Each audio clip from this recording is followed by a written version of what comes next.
पोटल आउ बेसनर एक यूनिक रेसिपी जहाँ आपण जेकोसी निरामिष दिन मानक बनै खाईपारे।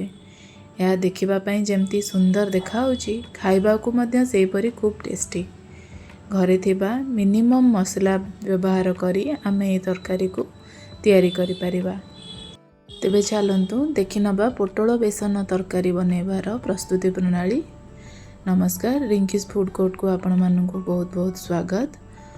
पोटल बेसन तरकारी बनैबा मुझे नहीं 400 ग्राम पोटल को दुई पट साइड रू एभली भाव में डेम्फ काटी ताकू आमे एभली भाव में चोपा छड़े दबा। चोपा पूरा छड़ेबार नहीं, एभली गोटे गोटे लाइन चोपा आमे छड़े दबा ताकि तरकारी रे पोटल गुड़ाक सुंदर देखा। पोटल चोपा छड़े सारा पर आमे ताकू एभली भाव में तेरछा भाव काटी रखी नबा। एठी मु नेइछि मीडियम साइज रो 3टी आलू को मध्य आमे एभली 4 खंड करी बड़ बड़ साइज रो काटी नबा। आपण चाहिले बिना आलू रे मध्य ए तरकारी को तैयारी करि परिबे। एबे आमे नबा गोटे कड़ाई गरम हेले सेथिरे दे दबा 2 चम्मच सोरिष तेल गरम होला परे सेथिरे दे दबा पोटल आउ सेथिरे दे दबा स्वाद अनुसार किछि लूण आउ 2 पिंच हळदी गुंड। ताकू भल भाव में मिक्स करी आमे कवर करी लो टू मीडियम फ्लेम रे 1 मिनिट पर्यंत भाजी नबा। 1 मिनिट पर आमे लीड ओपन करिबा। पोटलटा किछि मात्रा रे सिझी जाइछि। एबे आमे ताकू हल्का गोल्डन हबा पर्यंत भाजी नबा। देखंतु पोटल वर्तमान हमर गोल्डन हे सारिछि। एबे आमे पोटल को बाहर कर नबा। पोटल को हमकु एठी बेसी भाजीबार नाही, हल्का गोल्डन हला परे आमे ताकू काढी नबा। एबे सेम कड़ाई रे आमे काटी रखिथिबा आलू को मध्य दे दबा। आलू रे मध्य स्वाद अनुसार लूण आउ अल्प किछि हळदी गुंड देई ताकू मध्य कवर करी आमे लो टू मीडियम फ्लेम रे 1 मिनिट पई भाजी नबा।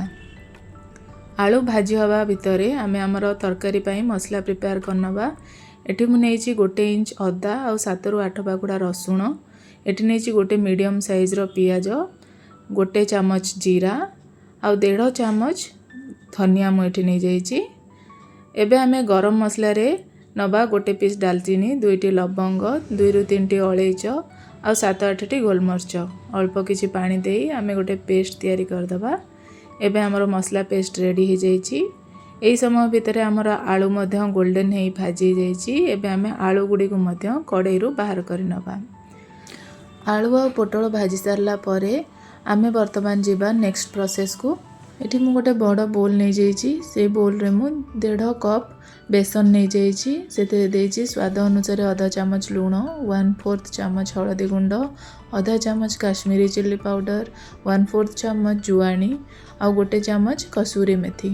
एबे बाटी रखिथिबा मसला रु मु गोटे बड़ चम्मच ए बेसन रे दे दोछि। एबे सब मसला देला परे अल्प अल्प पानी देई आमे तार गोटे स्लरी प्रिपेयर करि नबा।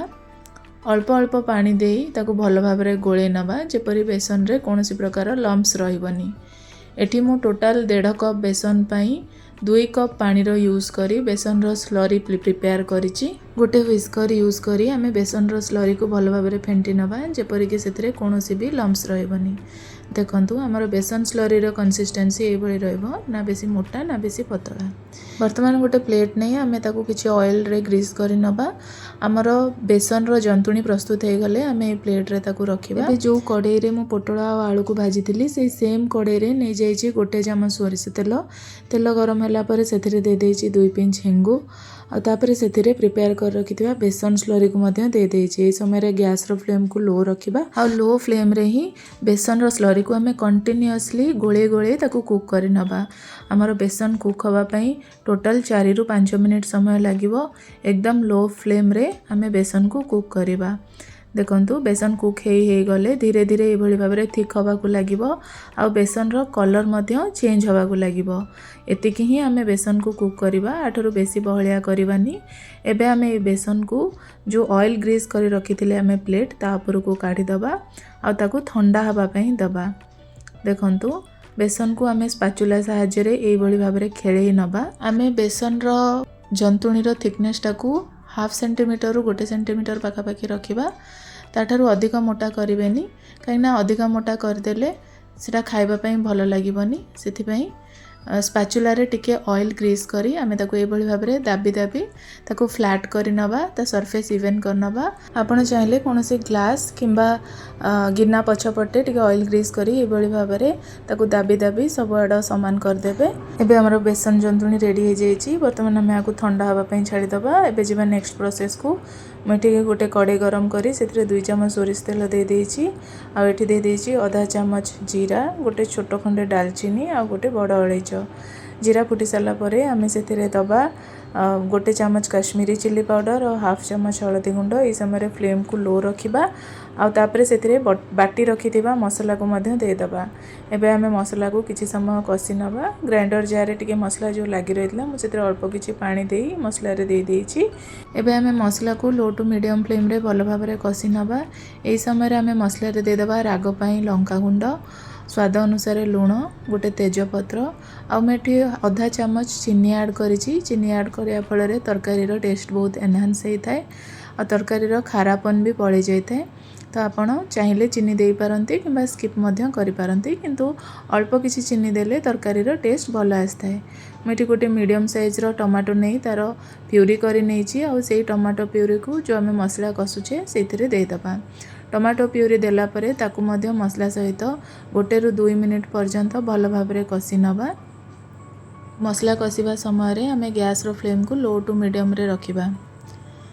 2 ରୁ 3 मिनिट पर देखंतु आम मसला कषि आसलानी, ऑयल मध्य ऊपर को आसीगलानी।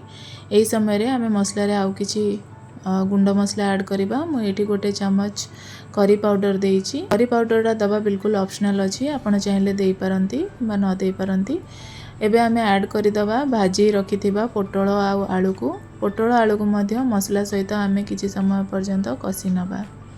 एबे आमे लीड कवर करी पोटଳ आलू को किछि समय पर्यंत कुक होबा पई छाडी दबा। 1 मिनिट परे आमे लीड ओपन करी देखि नबा। आमे मसला सहित पोटଳ आलू को कषिबा द्वारा पोटଳ आ आलू भितर को मसलार फ्लेवर जाई थाए आ तरकारी अधिक टेस्टी लागि थाए। देखंतु आमर पोटଳ आउ आलू मध्य मसला सहित भल भाव कषि आसलानी। यही समय रे आमे तरकारी रे जतिकी झोल रखिबा सेही अनुसार गरम पानी ऐड करदबा। मु एठी 3 कप पाखापाखि गरम पानी ऐड करिछि। एही समय रे आमे टिके अधिक पानी दबा काहेकि ना आमे जतबेले सेथिरे बेसन रो कटलेट गुडी को ऐड करिबा सेटा तरकारी रो झोल को टाणी नै थाए आ तरकारी मध्य थिक हे जाय थाए। सेति पई टिके आमे अधिक पानी दबा तरकारी रे पानी देला परे आमे लीड कवर करी ताकू लो फ्लेम रे कुक हवा पई छाड़ी नबा। से समय भितर देखंतु हमर बेसन जंतुणी मध्य ठंडा हे गलानी। आमे ताकू एभली स्क्वायर किमा डायमंड शेप रे काटी नबा। देखंतु एभली भाव रे काटी सारला परे आमे ताकू स्पाचुला रे अलगा करी नबा। देखंतु एतिकी थिकनेस रो बेसन कटलेट हमको तैयारी करिवार अछि। आठरु बेसी मोटा करिवेनी नले टेस्ट भल लागिवनी। एबे बेसन कटलेट गुड़ा को हमको फ्राई करिवार अछि। सेति पई मु एठी गोटे कड़ाई नैछि। कड़ाई गरम होला परे सेथिरे दे देछि 4 चम्मच रिफाइंड ऑयल। तेल गरम हे सारला परे आमे सेथिरे एभली भाबरे गोटी गोटी करी कटलेट गुडी को दे दबा। कटलेट गुडी को गोटे साइड रू ब्राउन हैला परे आमे ताकू आरपट साइड को उल्टे दबा। एभली भाबरे आमे सब साइड रू कटलेट गुडी को पूरा गोल्डन करी भाजी नबा। आपण चाहिले आकू डीप फ्राई मध्य करि परिबे किंतु मैं एठी सालो फ्राई करिछि। सालो फ्राई कले मध्य गुडी को टेस्टी लागि थाए। देखंतु ए समय भितर आमर बेसन रो कटलेट गुडी को मध्य सब साइड रू गोल्डन ही भाजी सारछि। देखिबा को मध्य केते सुंदर देखा होछि। एबे आमर बेसन कटलेट एकदम रेडी हे जाईछि। चलंतु एबे आमर तरकारी को चेक करनबा। देखंतु तरकारी रो कलर केते सुंदर और अट्रैक्टिव देखा होछि। ता सहित आमे जो एथरे मसला सब यूज करछे तार बास्ना भी बहुत बढ़िया आसुछि। आ आलू आमर पोटळ गुडी को मध्य सिझी जाईछि। एई समय रे आमे प्रिपेयर करी रखिथिबा कटलेट गुडी को एई तरकारी रे दे दबा। कटलेट गुडी को तरकारी रे देला परे ताकू कोनोसी स्पून बा स्पैचुला सहाय्य रे संगे संगे आमे गोळेबानी काइना कटलेट गुडी को बहुत ही नरम थाए और भांगी जिबार चांसेस भी थाए। आमे बस लीड कवर करी ताकू मीडियम फ्लेम रे 1 मिनिट पर्यंत कुक करी नबा।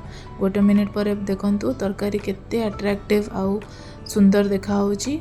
एबे आमे गैस रो फ्लेम को ऑफ कर दबा और दे दबा किछि धनिया पत्र देला परे ताकू हल्का हाथ रे एबोली भाबरे आमे गोळे नबा।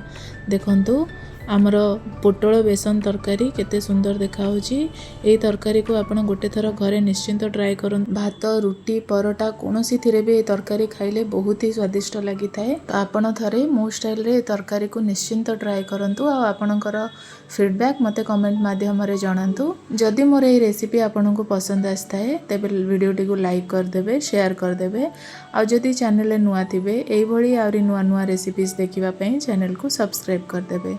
रहिली नमस्कार जय जगन्नाथ।